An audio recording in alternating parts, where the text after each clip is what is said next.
All right, so now you guys have had to think about how to actually get tight and rigid for the lift. We're going to start to think about squat specific tightness. So when we think about, how we want to get ready for this and how we want to prepare, the first thing that we need to think of is from the floor up. So we're starting at the bottom and we're working our way up. So start by gripping the floor. So we're pressing our big toe, our little toe, and our heel into the floor. We want to make sure that, we're creating a lot of tension and we've got our weight evenly distributed over our foot. So just a little side note here, we need to be very careful about the shoes that we're using to squat in.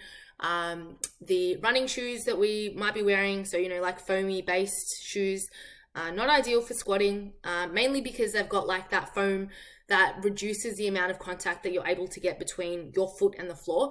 So we want to make sure that we don't have that as an issue and we're able to get a solid connection and be nice and stable with the ground. So we recommend like hard sole shoes, Converse, Vans, or barefoot if you can.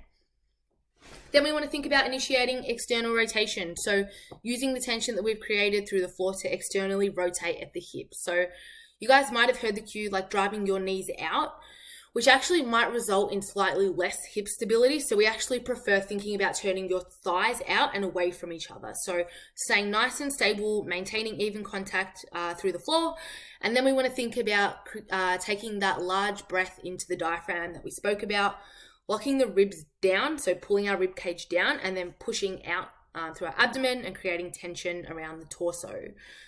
The next step and the last step is thinking about the upper body. So what's actually happening with the bar. So a lot of people don't tend to think about this. It's like the squat's a lower body exercise, what's happening at the hips down, but we do need to consider what's happening at the top because it is going to influence the ability for us to express strength. So we want to think about pulling our shoulders down whilst keeping our rib cage down, pulling the ribs down still, and driving the bar down to consciously feel for our lats. So I really like the cue of trying to bend the bar around your body. Just find that this really encourages upper back tightness and maintains that rigidity through the upper body as well.